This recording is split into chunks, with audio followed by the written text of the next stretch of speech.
Okay, so let's get started with the week 4 asynchronous assignment. You need to go to this spot here, download this file to your home computer, and then you're going to upload it back to RStudio. I've already done that here. You'll click upload and then choose file. So you need to have a folder created for all of your PLS 300 work, of course. It doesn't need to match mine. You'll find that file that you downloaded to your computer, press open, press OK, and it will unpack it, and you should see these 4 files. If for some reason you don't, sometimes this weird thing happens where RStudio doesn't show you all the files that you just unpacked. Go up a level in the directory and then go back to the directory where you were, and you should see these 4 files. We have 4 different files here to work with. There's a data set that you can use to complete the assignment, a list of the variables in the data set, the questions, and then the R code to complete it. And then this PDF also includes, in addition to the questions, it shows you what the code does. It's not it's relatively straightforward. I'll work through it with you in this video and complete it, and you'll be able to get it done relatively quickly. I think much easier than last week's assignment. The main purpose of it, beyond just getting you practiced in importing data, calculating summary statistics, generating the reports and all that, is to look at the difference in linear and log scales for different measures of global development. There's this website where you can see this. It's kind of fun to play with. It's a little dated now, maybe, well, it's not dated, but it's just, this was a big deal like 10 years ago or so. This website, Gapminder, it's actually now owned by Google, unless they sold it recently. But this person had a series of huge TED Talks. You can still find them on the TED Talk website if that's still a thing. His was famous for showing these really cool animated data of global development indicators. Maybe you've already seen this in like a high school stats class or Stats 215 here, I'm not sure. But if you haven't, you should definitely take a look at it, because what's cool about it, right, and we've seen this before, like GDP per capita and life expectancy, the data here goes back much further, and you can sort of observe how it all progresses, and this was his thing, to show how the world's getting to be, the world's improving, right, on a lot of different measures. Life expectancy and global development is improving, and there are many more people now whose life expectancy, even if the overall size of their economies are not as large as other countries. His point is that you can see there's this sort of curving out of life expectancy as it gets larger, or as time progresses, life expectancy has been noticeably improving all over the world. What we're going to be working on is looking at the difference between linear and log scaling and why that matters. You've already seen this a little bit before, but the default here is log scaling. You can switch it to linear and you can see what the result is with these figures. Life expectancy is still in a linear scale. You can leave it there, but you press play, or it's even worse if you go back. Because it's so skewed, because GDP per capita is so skewed, it's really impossible to see those patterns that we observed earlier. The problem, of course, here is that there are some countries with very large economies, but others on a per capita basis. But the vast majority of the world, relative to those countries and in absolute numbers on this scale, have much smaller developed economies. So to make clear these linear relationships, that's why these measures are typically reported on a log scale. So by the end of this lab, you'll be able to explain what's going on here and what the scaling means. So you can play around with this if you want to. It's actually pretty fun. There are all sorts of different measures you can plot, but that's strictly optional. So what you're going to do first, let's take a look at the questions, and I'll just give you an overview of them, and then we'll create the R Markdown file and show you how to answer them. But you click on this file here, and it brings up this file. You can read through it in detail, but what you're doing is you're importing the data, calculating summary statistics, doing some transformations, plotting them, interpreting what the scaling means, and then creating some scatter plots. So let's take a look at that right now. The first part of it is going to be to import the data. And so this is all provided for you in the script file.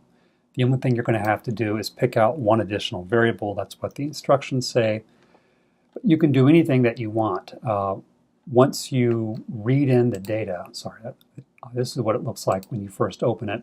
When you import the data, and we'll run these two lines right here, you can see there are 63 different variables. If you want to look at the names of them, you can press return and get a sense of what's here. You can also pull up this list and you can read more about them. The one that we'll use here, in addition to the ones that I have, the Human Development Index. And this is an index from the UN. It measures, it has like 3 components, sort of the human potential that's developed within each country, measured by school attendance and completion. The second one is sort of the overall size of the economy. It's some sort of GDP measure. And then the third one is, I believe, life expectancy. You can find the source for it in this list, and you can read in greater detail about these different measures. What I'll show you all is how we're calculating these summary statistics, so you can highlight this line and press run. Incidentally, there are shortcut keys on the keyboard so that you don't have to constantly click your mouse and move it over. On a Mac, if you have the line highlighted, you can press Command Return, and that runs the line. And I believe on a Windows computer, it's Control Return. In any case, you look at these two different measures, and clearly there's evidence of skew. The mean is much higher than the median. There's also this much greater distance from the third quartile to the median compared to the first quartile to the median. And while those measures are relatively highly skewed, let's take a look at the Human Development Index. It is not so much. So this measure, right, you can already see the mean and the median are almost identical to each other, and as is the distance from the third quartile to the median. So for question 1, you would just describe these 3 different measures, or 2 of them you could pick, CO2 and human development if you wanted to, or pick any combination of them. And then you're going to have to construct these histograms, right? So here's the evidence of the skewness, of course, and for CO2 emissions, it's even worse, the skewness, right? We could take a look at the Human Development Index here.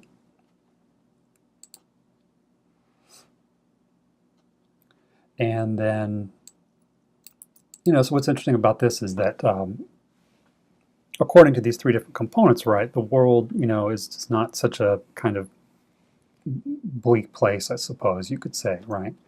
At least according to the standards of the index, ranging from 1 to 0, there's a good swath of the country that's doing relatively well. In terms of numbers now, what percentage of the world's population is residing within those countries obviously is a very different thing, but just the frequencies of countries, that's what it's showing. So, all right, but what you're going to be working with is some of the measures that are more skewed. So we'll first do this with log GDP per capita, and then we'll work on it with CO2 emissions and explain what's going on here. The log transformation, the purpose of it, of course, is to reduce that skewness. That's what we observed within those scatter plots, and that's what we'll observe in just a minute here with the histograms. So one way to create a log transformed measure is to use the log function, in this case log 10, that's for a base 10 log transformation. If you don't recall that from prior coursework, I'll go over it briefly in just a second. We use the function on this measure GDP per capita, and we are using it to create a new variable which we'll call log 10 GDP per capita. So if you run this line, we now have this measure, log 10 GDP per capita. So there are two different ways to create the measure, but the result is the same. It's this measure of GDP per capita, which looks very different, right, of course, from the untransformed or linear scale measure of log GDP per capita. So what's going on here with the log transformation? Let's take a look. So you could type this, countries, and we'll get into what all this means later, but basically we're saying we're taking countries and then we want to select the following variables and display them. So we can do log GDP per capita followed by the GDP per capita. Whoops, wait, what did I do? Countries. Oh, country, it's not countries. What did I, it's country. Sorry, so you got an error message there. The variable within here, it's country, it's not countries. So what I was trying to pull up here was this variable right here, which is the name of each country. So press return, and then we can look at the different measures. So we have, for Afghanistan, it's GDP per capita in US dollars, and then it's GDP in logged dollars per capita, base 10. What does this mean? So if it's, so we've already seen the purpose of this, the purpose, and you can read more about this in the Chapter 3 notes. So if you really are not familiar with, if you don't recall this from prior coursework, you might also want to read the Chapter 3 notes, the section on log transformations. But just in brief, right, the purpose of this is to reduce skewness. The effect of the log transformation is to pull in, so to speak, the observations that are outliers from the others. And that's just the arithmetic of the log transformation.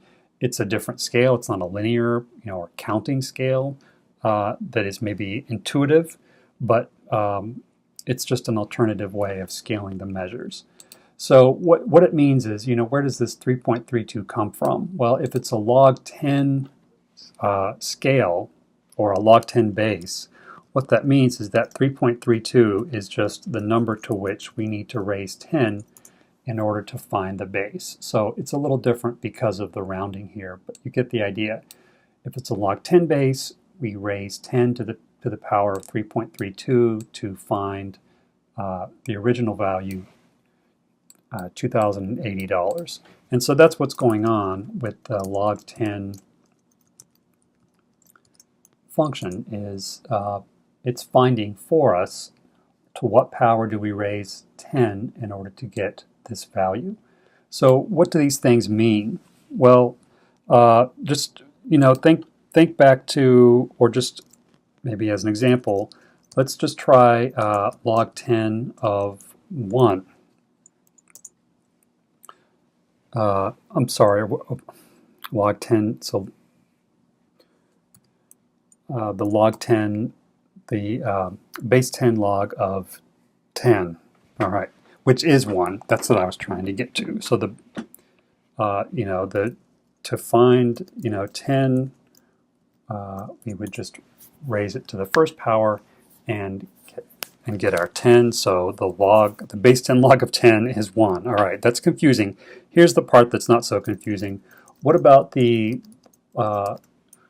base 10 log of 100? Of course, that's 2, right? 10 squared is 100. So, in other words, a 1 unit increase on a base 10 scale corresponds to a 10 times or a 10x increase on the log scale, right? So as we go up here, and we could try a base 10 log of 1,000, that's 3, right? We could add another 0 to it, 10,000, and that's a 4. Each time we increase in this log 10 scale, 1, 2, 3, 4, we get a 10 times increase in the scale. I'm sorry, a 10 times increase in the value of the underlying measure. So let's look at the histogram for log GDP per capita and on the base 10 scale, and that's what's going on here. So the scale here, these are the exponents. And so from, say, here, from 3 to 4, what we're observing is that the GDP scale increases by a factor of 10 from 3 to 4. The countries that score here at this level of the GDP per capita are 10 times as large as the countries that are down here at the bottom, right? And so it extends right all the way up here, right? These countries are 10 times higher than, the countries that are right here at the bottom. And so from 3 to 4, right, it's 10 times higher, and then these at 5 are 1,000 times higher than 3. If there was a measure at, 6, it would be, like 10,000 times higher than the measures or the countries that are at 3, right? So it's that exponential increase compressed onto this smaller scale, which is what makes the log scaling interesting. Well, I mean, not just interesting, useful. That's why it's used to display measures like GDP per capita that have this highly skewed measure to them. So, this is how you would do it with the CO2 emissions, for instance. It's right here, and then and you can see the difference again. And so, I chose base. A common one to use, a common log transformation is base 10. That's just the one you'll see often. I guess another one that you also might see is like a base 2 transformation. So I think that original one for Afghanistan was 2080. It doesn't really matter. The interpretation of it obviously is going to be different. But I think people are more likely to use a base 10 scale just because it's a little more intuitive. But it's certainly not required. Okay, so you're going to interpret that, and then I'm asking you all to create some scatter plots that display the difference. So this is one, of course, here. This shows you the untransformed measure of GDP and CO2 per capita, or I'm sorry, CO2 emissions in total without the log transformations, and then here they are with the log transformations, and you can see, right, it's much clearer. While it's, there's quite a bit of difference, right? Some countries that are relatively developed have substantially lower CO2 emissions than do other countries that are very highly developed. But the dependency between them is a little more roughly similar. If you wanted to, and we'll get into this later, you could label the points that are outliers on any of these measures. So one way to do it could be you could store as outliers the names of the countries that are at the 97th percentile in CO2 emissions. So this is a list of these countries now. Whoops. Outliers. It's these 6 right here, the big CO2 emitters. And then you could actually label these countries with this geom text line. And this just adjusts them relative to where the point is. There are ways of improving this, which we'll get into later, but you could run this and see where the countries are, right? So there's US, India, etc. And then if you want to add a trend line, that's what this geom smooth line does. Each of these are separated, each line is separated by a plus sign just to add some, which adds an additional layer to it. So this would be the OLS simple linear regression trend line right here. All right, so what you're asked to do is put all this together in a RMD file that gets knitted into a Word document. So to do that, the easiest thing to do, oh, well in here, I guess I would just want to show you, the parameters of this line. Its y-intercept, you can find it here, and its slope right here. For each 1 unit increase in GDP per capita increases the CO2 emissions in kilotons by 0.23 units. And that's found with this linear model function LM. Here's the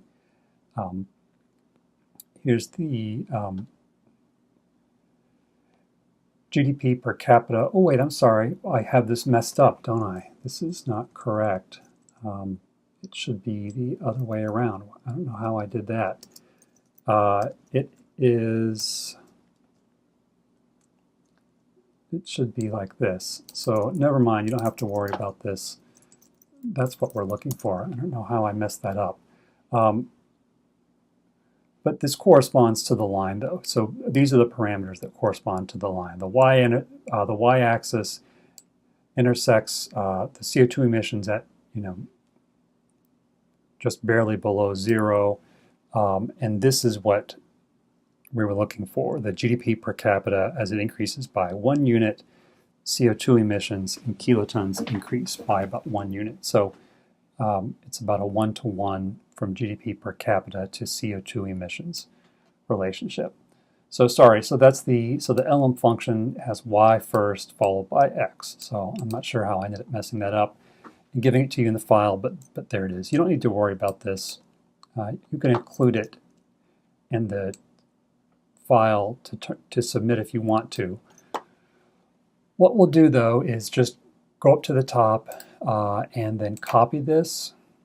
So you're going to copy everything that we just had here and then go to New File, R Markdown. You'll give it, week 4 if you want to. Press OK. And then we'll go here and delete everything. So you're going to hit delete to delete that. And then you're going to create a big code chunk for everything. So that's our 3. And then in this space here, we're going to paste the code that we just copied from over here. So we're going to paste it right here, paste. And so your file should look something like this.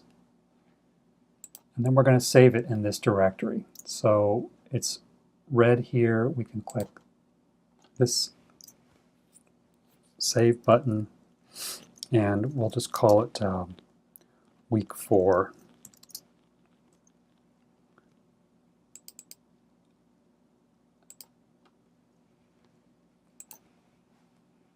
And it should look something like this. The key is to have this file, week4.rmd, in the same file as this CSV folder. As the CSV file right here.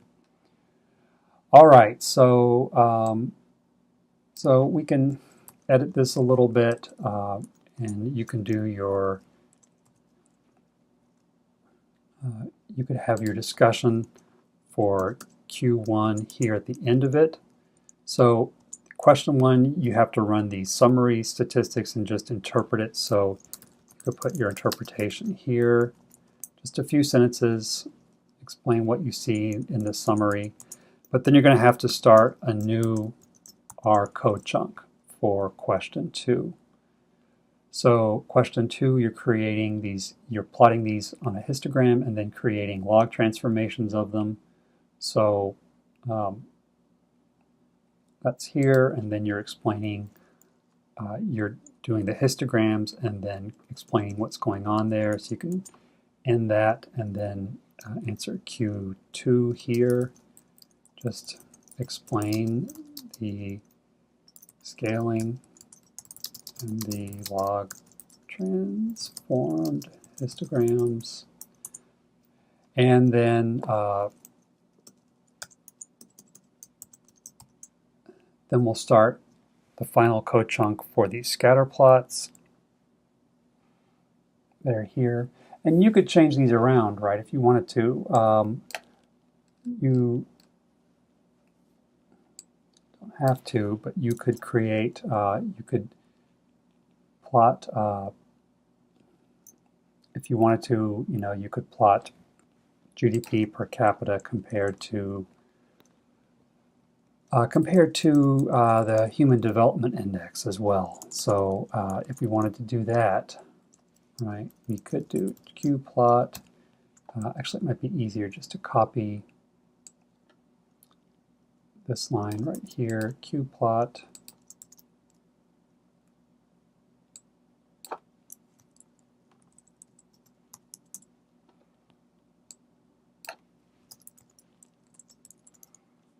And if you were curious, we could run that line.